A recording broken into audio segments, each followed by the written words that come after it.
Hola a todos. En esta ocasión nos toca trabajar un poquito con lo que se llaman los software embebidos. Entonces, como objetivo de la unidad es introducir algunas de las características de los sistemas embebidos a tiempo real y la ingeniería del software en tiempo real. ¿Qué vamos a ver en este capítulo? Comprender el concepto de software embebido que se usa para controlar los sistemas y que deben reaccionar frente a eventos externos en su entorno. Se introducirá un proceso de diseño para sistemas en tiempo real, en lo que los sistemas de software se organizan como un conjunto de procesos cooperativos. Conocer 3 patrones arquitectónicos utilizados comúnmente en el diseño de sistemas embebidos de tiempo real. Y entender la organización de los sistemas operativos de tiempo real y el papel que estos desempeñan en un sistema embebido de tiempo real. Entonces, básicamente, vamos a hacer un pantallazo general en el trabajo de software embebido, que son todos aquellos programas o software desarrollados para un hardware en particular, ¿no es cierto? Entonces, vamos a ver cómo se diseña, cómo se trabaja y un poquito una introducción a este tema. Las computadoras se utilizan para controlar una amplia gama de sistemas, desde máquinas domésticas simples y controladores de juego hasta un total de plantas manufactureras. Estas computadoras interactúan directamente con dispositivos de hardware. Su software debe reaccionar a eventos generados por el hardware y emitir a menudo señales de control de respuestas a tales eventos. Estas señales se dan por resultado una acción, como el inicio de una llamada telefónica, el movimiento de un carácter en la pantalla, la apertura de una válvula o el despliegue del estatus de un sistema. El software en dichos sistemas está embebido o dentro del hardware del sistema y con frecuencia en la memoria de solo lectura, en la memoria ROM. Y por lo general responde en tiempo real a eventos del entorno del sistema. Entonces esa es la diferencia con el software que normalmente nosotros estábamos diseñando o desarrollando. El software embebido es muy importante desde el punto de vista económico porque ahora casi todos los dispositivos eléctricos incluyen software. Por consiguiente existen muchos más sistemas de software embebido que de otros tipos. De hecho, ustedes pueden llegar, como más o menos manifiesta también, ustedes pueden llegar a tener 1 o 2 computadoras en la casa, pero les puedo asegurar que el microondas, la heladera, el celular, si son los celulares viejos, el televisor, la radio, todos tienen un software embebido que hace al funcionamiento de este dispositivo. La respuesta en tiempo real es la diferencia crítica entre los sistemas embebidos y otros sistemas de software, tales como los sistemas de información, los basados en la web o los software personal, cuyo propósito fundamental es el procesamiento de datos. Sin embargo, en un sistema de tiempo real, la corrección depende tanto de la respuesta a una entrada como del sistema que tarda en generar dicha respuesta.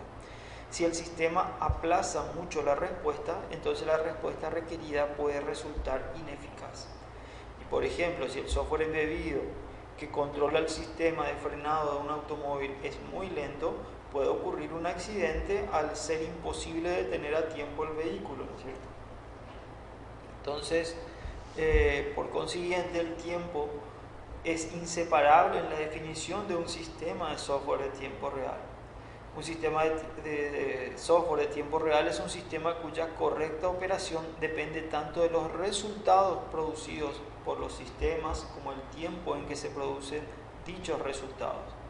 Y acá hay 2 clasificaciones básicas que le dicen los sistemas blandos.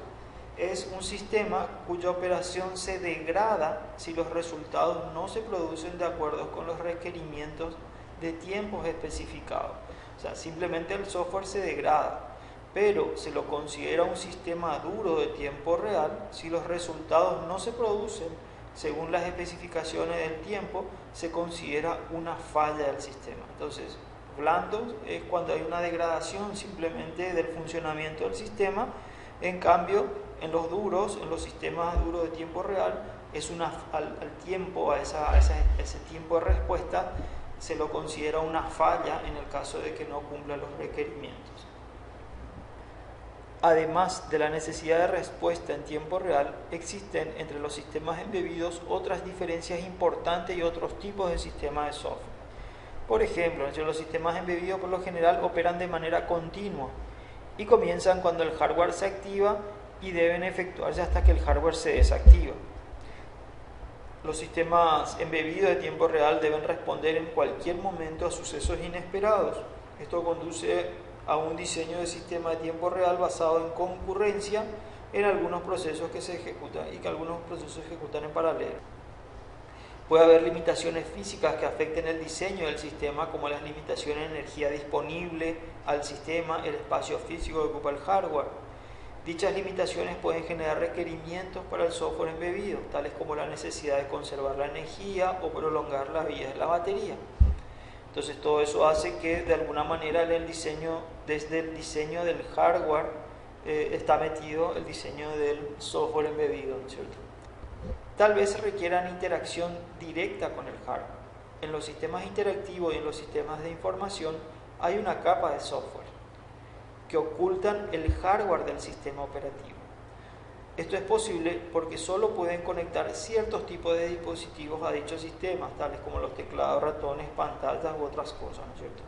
En contraste, los sistemas embebidos deben interactuar con una amplia gama de dispositivos de hardware que no tienen controladores de dispositivos separados. Los conflictos de protección y fiabilidad pueden dominar el diseño del sistema. Muchos sistemas embebidos controlan dispositivos cuyas fallas pueden tener altos costos humanos o económicos. Por lo tanto, la confiabilidad es crítica y el diseño del sistema debe garantizar el comportamiento crítico para la protección en todo momento. Con frecuencia, esto conduce al diseño a un enfoque conservador en el que se usan técnicas de probada eficacia en vez de técnicas más recientes que puedan introducir nuevos modos de falla.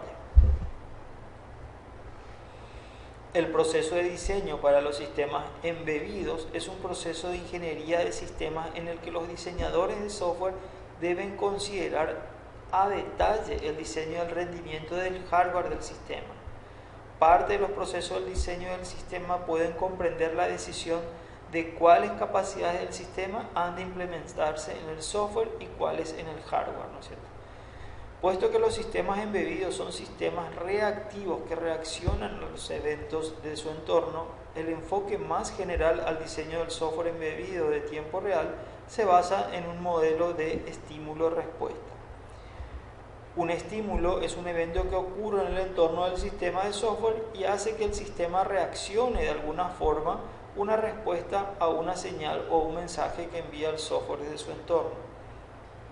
Entonces, habíamos visto de alguna manera que el software que se está desarrollando está dentro de diríamos una memoria ROM, ¿no es cierto?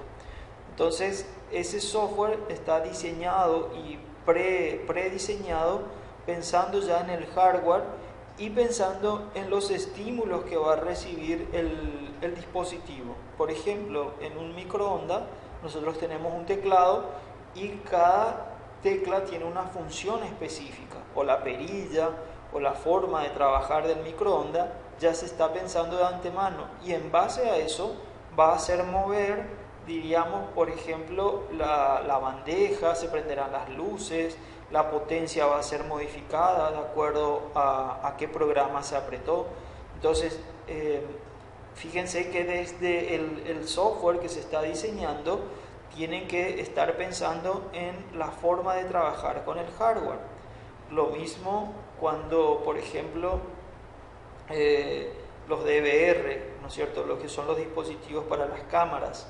Por ejemplo, vieron que tiene generalmente un dispositivo, una entrada de USB. En esa entrada de USB yo puedo conectar un pendrive para grabar grabar los videos, para hacer un backup de los videos, como así también puedo conectar un mouse para poder manejar las diferentes pantallas que tengo, configurar el dispositivo, ¿no es cierto? Entonces, fíjense que en este caso, como manifestaba en un momento dado, en un sistema operativo normal yo tengo todos los drivers, mientras que cuando estoy pensando en el desarrollo de un sistema embebido debería prever ciertos tipos de cosas, ¿no es cierto? Bien, Los estímulos se presentan en dos clases: estímulos periódicos que ocurren a intervalos predecibles. Por ejemplo, el sistema puede examinar un sensor cada 50 milisegundos y actuar o responder a partir del valor de dicho sensor. Estímulos no periódicos ocurren de manera irregular e impredecible y por lo general se señalan mediante el mecanismo de interrupción de una computadora. Un ejemplo del estímulo sería una interrupción que indique que se completó la transferencia de entrada y salida y que había datos disponibles en el buffer. Y bueno, simplemente un cuadro en donde nos muestra los diferentes tipos de estímulos y las respuestas que podrían llegar a ser, ¿no es cierto? Entonces, simplemente un sensor individual positivo, iniciar la alarma, encender las luces alrededor del sitio, ¿sí? Como por ejemplo que se le llaman las casas inteligentes, que cuando detectan movimiento entonces se encienden las luces. Si no detecta el movimiento por un tiempo determinado, apaga automáticamente para ahorrar energía. Dos o más sensores positivos, iniciar la alarma, encender luces alrededor del sitio, llamar a la policía con ubicación de entrada forzada. Son como los dispositivos estos que tenemos para las alarmas, en donde depende del pago del cliente para tener los diferentes tipos de servicios. A veces suena solo la alarma, pero si pago un poquito más o el equipo un poquito más caro o pago el servicio adicional, el equipo llama a la policía automáticamente o al servicio de seguridad. Fíjense que estímulos, por ejemplo, caída del voltaje entre el 10 y el 20%, cambiar la batería de respaldo, efectuar una prueba de suministro de energía o las UPS mismas, ¿no es cierto? Cuando detectan que hay una variación de la energía, automáticamente se activan y se sigue la alimentación a través de la UPS. Caída del más del 20% del voltaje, cambiar la batería de respaldo, iniciar la alarma, llamar a la policía, efectuar la prueba de suministro de energía. Falla en el suministro de energía, llamar al servicio técnico, falla el sensor, llamar al servicio técnico. Entonces uno puede prever en el diseño mismo cómo se va a trabajar. Entonces fíjense mucho la relación que existe entre el estímulo y la respuesta que va a dar el sistema, que debemos prever para cada situación en particular, teniendo en cuenta que esto ya tiene que solucionar todas las posibles actividades que se realicen con ese dispositivo, ¿no es cierto? Entonces este muestra simplemente un gráfico en donde tenemos una serie de sensores que van a brindar los estímulos al sistema o al software, y este va a disparar en base a las diferencias de los sensores un actuador. Puede ser que se active, pueda trabajar con dos sensores o se activaron dos sensores al mismo tiempo, que son luces y tengo el sensor de luz y de temperatura y dispara algo en base a eso. O sea, pueden interactuar al mismo tiempo y por ende tendremos también respuestas en base a lo que se haya programado, ¿no es cierto?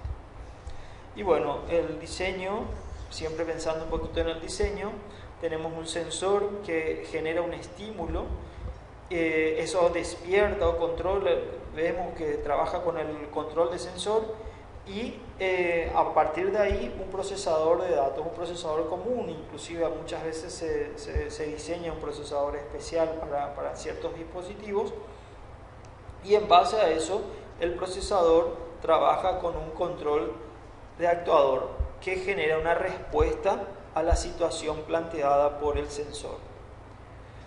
Un sistema de tiempo real debe responder a estímulos que ocurren en diferentes momentos. Por lo general, debe organizar la arquitectura del sistema para que, tan pronto como reciba el estímulo, el control se transfiera al manejador correcto.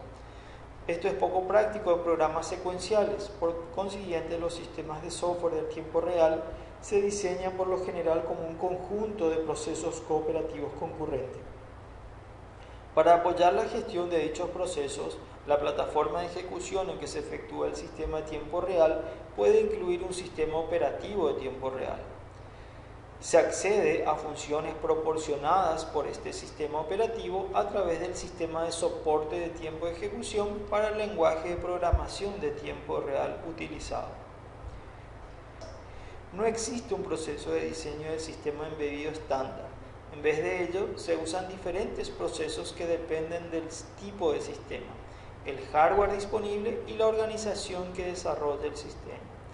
Las siguientes actividades pueden incluirse en un proceso de diseño de software a tiempo real: selección de plataforma, identificación de estímulos-respuesta, análisis de temporización, diseño de procesos, diseño de algoritmos, diseño de datos, planeación de procesos.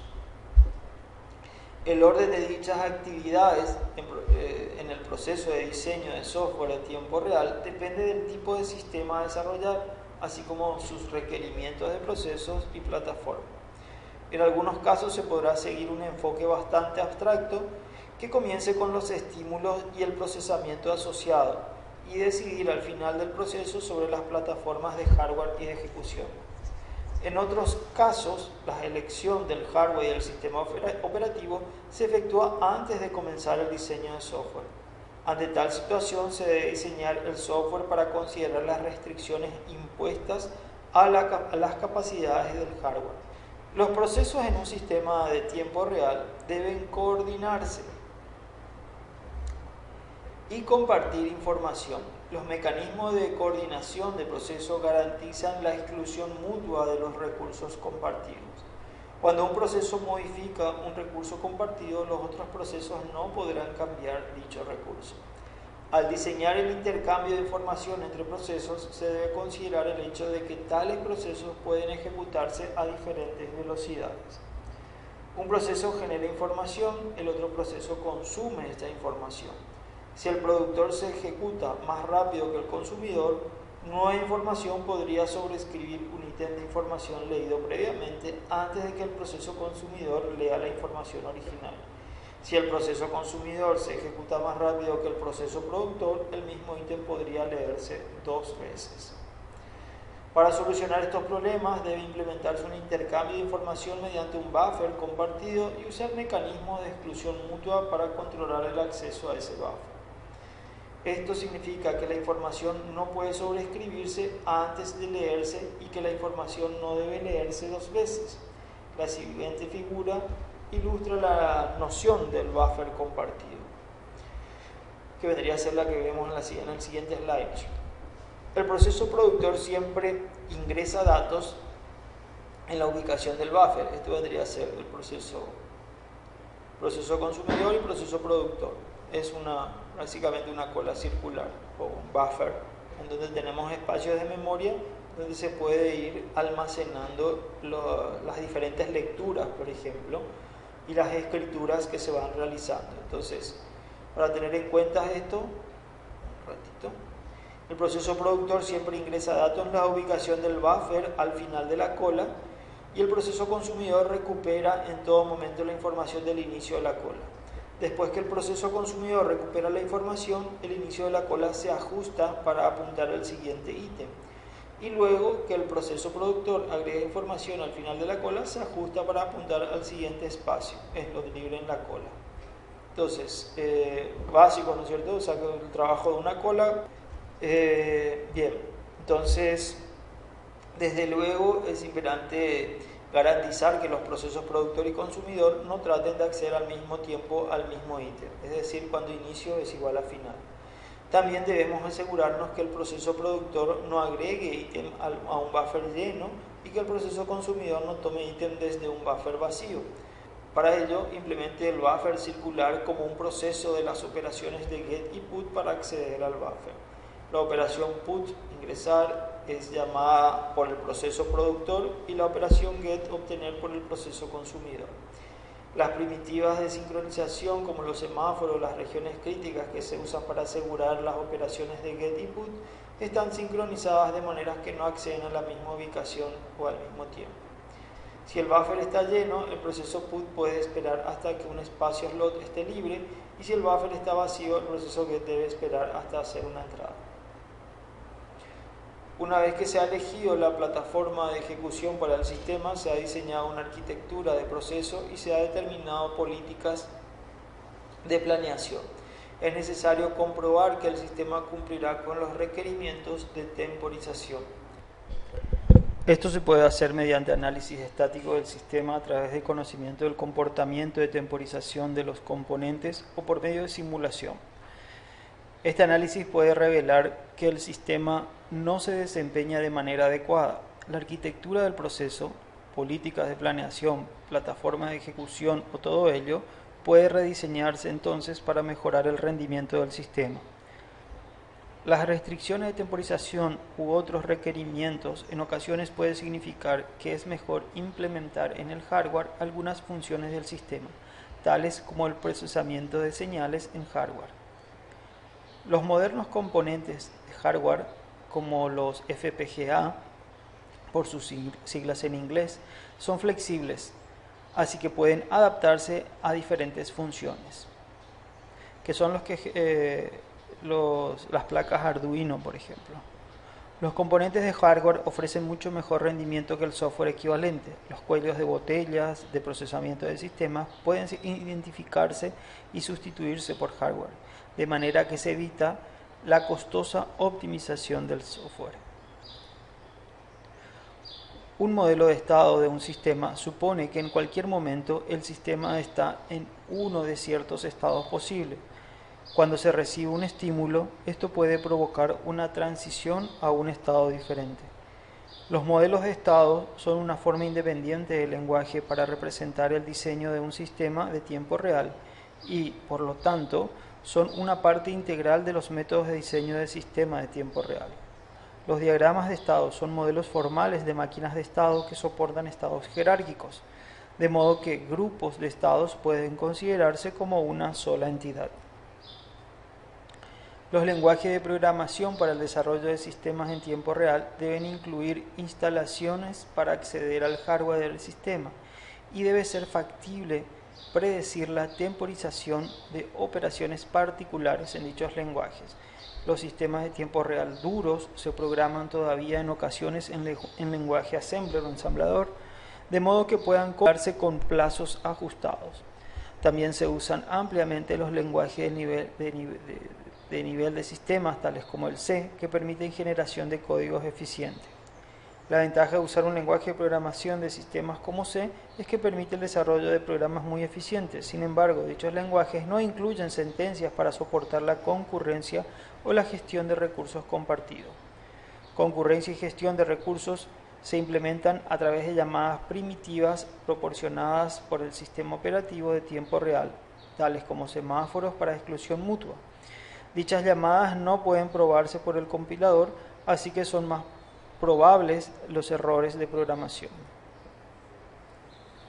Y puesto que los sistemas de tiempo real deben satisfacer sus restricciones de temporización, no podrán usar desarrollo orientado a objeto para sistemas de tiempo real duro. El desarrollo orientado a objeto implica ocultar representaciones de datos y dar acceso a valores de atributos a través de operaciones definidas con el objeto. Esto quiere decir que hay alguna significativa carga de rendimiento en los sistemas orientados a objetos, debido a que se requiere código adicional para mediar el acceso a los atributos y manejar las llamadas operaciones. La consecuente pérdida de rendimiento puede hacer imposible cumplir con los plazos en tiempo real. Se diseñó una versión de Java para el desarrollo de sistemas embebidos con implementaciones de diferentes compañías como IBM y Sun en su tiempo. Este lenguaje incluye mecanismo de hilo modificado que permite especificar hilos que no se interrumpirán por el mecanismo de recolección de basura del lenguaje. También se debe incluir el manejo de eventos asíncronos y especificación de temporización. Actualmente estos sistemas generalmente se están todavía implementando en C.